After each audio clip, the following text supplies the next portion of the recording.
sayang-sayangnya Bude.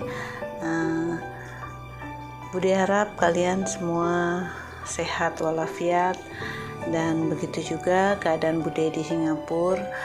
Sekarang Bude belum bisa pulang ke Surabaya atau ke Jakarta karena di Surabaya ya, daerah Bude itu di Tuban itu zona merah, jadi semuanya itu banyak yang kena COVID. Dan Bude berdoa semoga mereka yang ditimpa musibah cepat diberikan kesembuhan ya. Jadi Bude bisa balik lagi ke Indonesia. Lihat orang tua Bude, kebetulan Bude masih ada orang tua, saudara-saudaranya Bude masih di sana. Jadi sudah rindu ya. Ini sudah hampir 1 tahun. Kalau nanti bulan Januari itu udah 1 tahun ya Bude nggak pulang. Biasanya Bude pulang 3 kali setahun, tapi tahun ini Bude nggak bisa pulang. Jadinya Bude juga kangen ya sama keluarga Bude yang lain di Indonesia. Sama-sama kita mendoakan semoga kita diberikan kesehatan. Semoga tahun 2001 akan lebih baik ya daripada tahun 2020. Oke, hari ini Bude mau cerita yang lucu-lucu aja. Ceritanya itu waktu Bude mau melahirkan anak yang kedua. Anak yang kedua Bude ini lain ya daripada yang lain ya. Dulu Bude pikir dia laki-laki gitu, ternyata dia perempuan. Ini Bude mau cerita waktu perjalanan dari rumah ke rumah sakit. Jadi waktu itu Bude baru 1 tahun tinggal di Singapura, jadi belum tahu kemana-mana lah. Waktu itu 18 Mei itu sebetulnya malam itu Pak D itu mau ke Kuala Lumpur, tapi perasaan Bude itu nggak enak sekali ya. Terus Bude bilang nggak usah ke Kuala Lumpur, kayaknya kok perut saya tuh udah mulai sakit gitu. Jadi Pak D membatalkan perjalanannya ke Kuala Lumpur,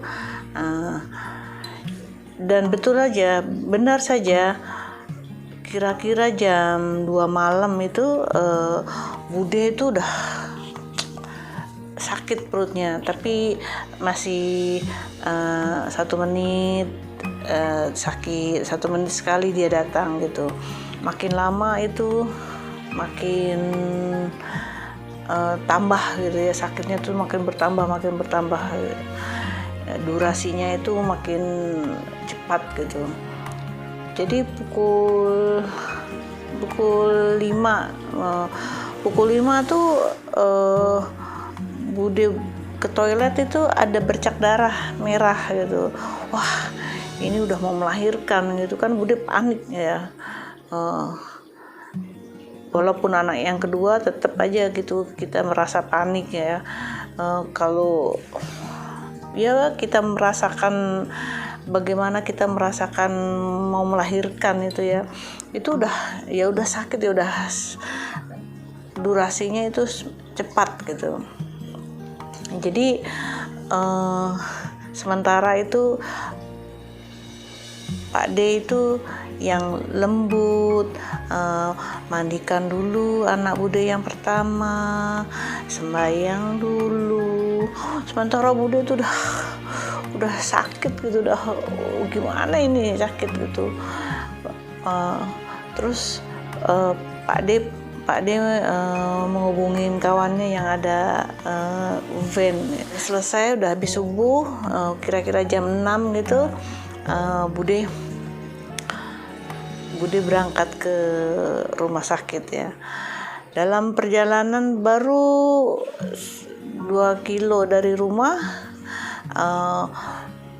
harus isi bensin, minyaknya tuh habis tuh vannya itu.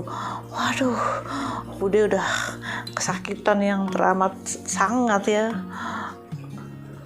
Terus sampai aduh gimana ini, Bude udah nangis gitu ya. Sementara harus ke isi bensin dulu, antri dulu. Aduh rasanya itu, aduh gimana ya, kesel, sakit, mau marah nggak bisa gitu. Akhirnya udahlah, pasrah aja lah, udah cepat gitu. Begitu udah isi bensin, keluar dari itu petrol atau pom bensin, terus Pak D itu mau belok ke, bukan jalan ke rumah sakit ya, ke lain jalan. Terus Bude bilang, ini mau kemana lagi katanya. Terus Pak D bilang, oh mau ambil itu katanya, mau ambil istrinya kawannya itu. Aduh tolong deh, nggak usah deh, ini udah di ujung tanduk ini, udah nggak bisa ditahan nih. Jadi akhirnya udah nggak ambil tuh istrinya, kita ke rumah sakit.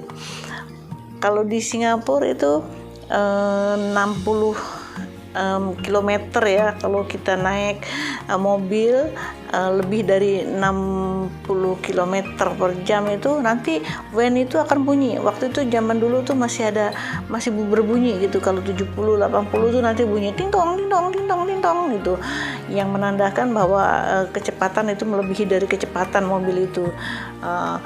Jadi itu udah, karena Bude udah kesakitan, jadi Pak D itu tancap gas, dia itu ngebut ya, lewat tol ngebut, terus mobil vannya itu bunyinya ting tong, udah nggak peduli dah. Sekali udah sampai rumah sakit. Nah ini babak baru dari rumah sakit. Sampai rumah sakit aja udah ketubannya Bude udah pecah. Wah, orang yang di depan, yang di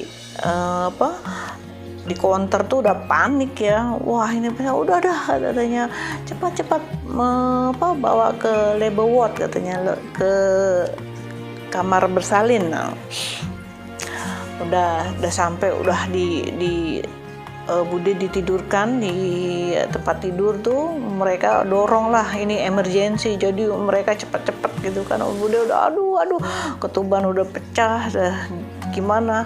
Nah waktu masuk ke kamar bersalin itu bersih tuh, Bude ditidurkan di kasur gitu.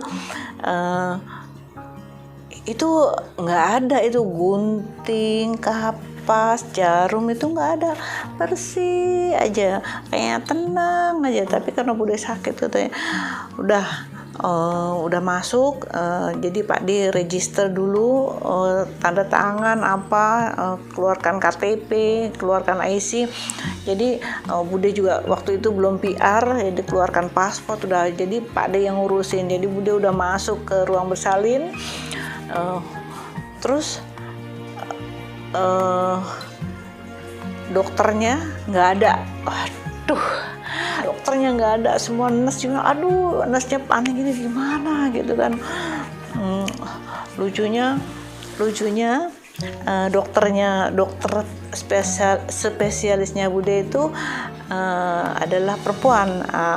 Yang ada dokter laki-laki. Waduh, mati aku. Udah masuk, Bude udah pasrah aja lah. Terus dokternya bilang ya, dia tanya dulu, gimana, dokter Cina kalau nggak salahnya, tapi dia boleh bahasa Melayu sedikit kan. Waktu itu juga Bude lagi ada bahasa Inggris tuh sedikit lah, little I can lah. Jadi udah, terus dokternya bilang, kamu nggak masalah kan kalau saya tolong gitu kan. Jadi gimana lagi ya, dokternya nggak ada gitu, cuma nurse juga nggak bisa tolong kalau nggak ada dokter gitu. Nah, ini kebetulan ada dokter piket gitu, laki-laki pula. Aduh, udah mati dah aku, udah. Jadi dokternya bilang oke, katanya, tunggu dulu. Bude bilang cannot now gitu kan. Wow, dokternya juga oke. Dokternya tuh belum pakai sarung tangan itu yang mau nolong gitu kan. Oke katanya. Udah, itu dari dia masuk, dari turun dari van itu, terus ke ruang bersalin itu mungkin dalam 10 menit lah. Jadi Bude di dalam ruangan itu nggak sampai 5 menit tuh, nggak sampai 5 menit tuh Bude udah terasa mau keluar gitu. Udah udah panik, udah katanya. Dengan pakaian yang dari rumah itu Bude udah nggak sempet suruh salin baju itu, nggak sempet gitu. Kalau mau beranak ya beranak aja ya, nggak mikirin gitu ya Bude mau ganti mau nggak. Udah bilang nggak bisa tunggu, sekarang. Saya bilang oke, dokternya bilang oke. Sekarang Bude bilang. Akhirnya 5 menit kemudian udah keluarkan terus Pak D masuk, kelewas dia masuk. Katanya dokternya bilang, kamu mau gunting nggak hari-harinya? Nggak katanya. Pak D bilang, wah kalau saya lihat darah saya nanti ikut pingsan, nggak usah deh katanya, kamu yang potong aja deh katanya. Dokternya juga ketawa, waduh ini gimana ini katanya. Udah, akhirnya alhamdulillah udah selamat Bude bersalin. Ya Allah, itulah kayak anak yang kedua itu. Ya Allah, ingat tuh, aduh, ada ketawanya, ada lucunya, ada keselnya itu karena mesti ngisi bensin dulu, terus nggak bisa ngebutnya itu paling 70 km per jam gitu. Aduh, gitulah. Yang lucunya ya itu ceritanya Bude ya, untuk cerita aja, untuk membagi pengalaman Bude pada kalian. Bude kita sharing pengalaman ya. Sampai sekarang Bude tuh kalau lewat ya, walaupun Bude udah nggak mengandung, tapi setiap lewat pom bensin yang itu perut Bude tuh sakit, udah mau mulas tuh, aduh ingat itu padahal 19 tahun yang lalu, tapi sampai sekarang tuh kalau lewat itu pom bensin perut Bude yang menggelegak sakit, aduh, dan cerita itu nggak akan pernah terlupakan gitu, karena itu sebagian dari sejarah ya. Bukan sejarah hitam, tapi untuk Bude itu ada bahan cerita gitu untuk anaknya Bude yang kedua nih.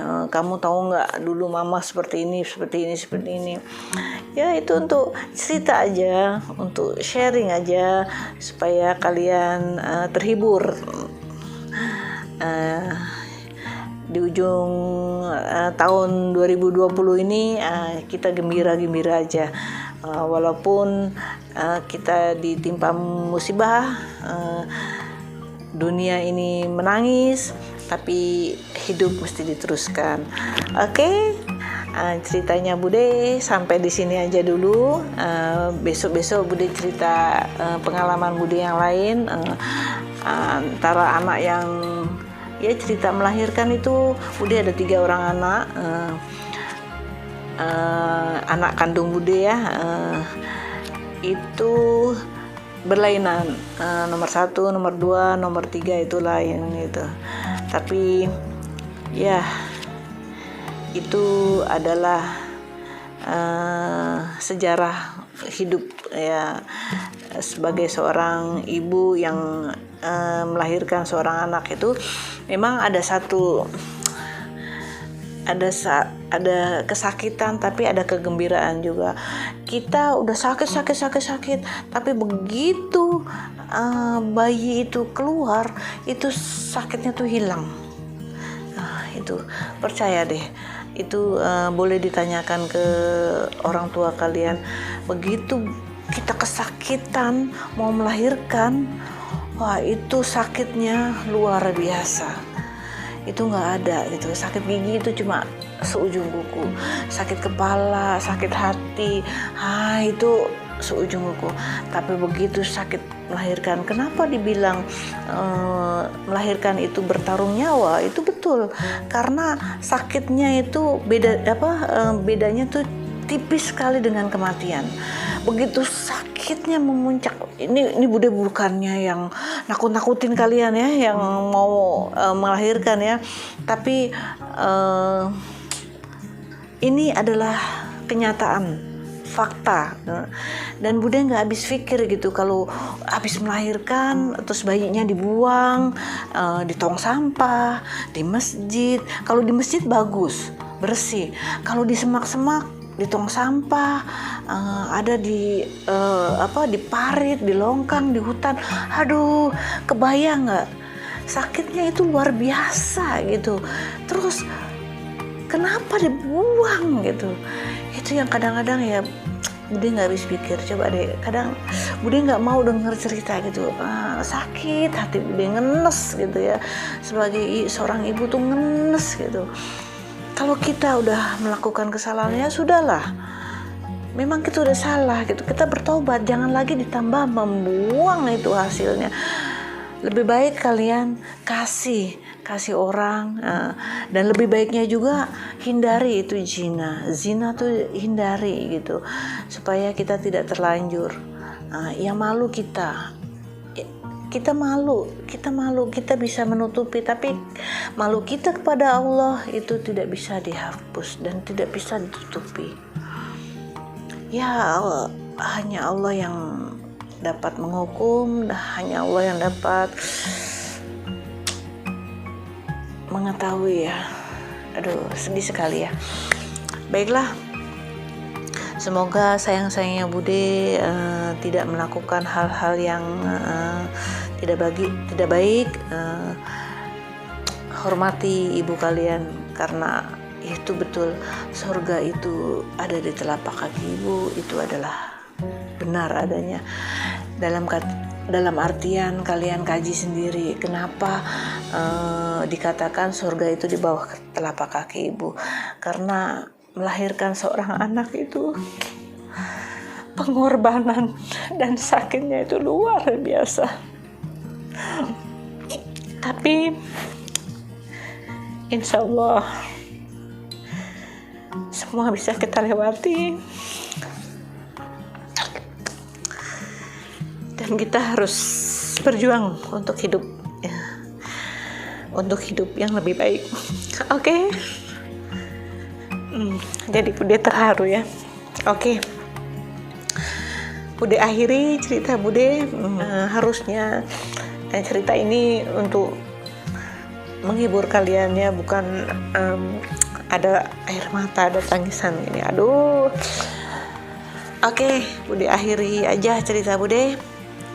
Jangan lupa videonya Bude di subscribe agar banyak lagi cerita yang akan Bude ceritakan kepada kalian. Oke.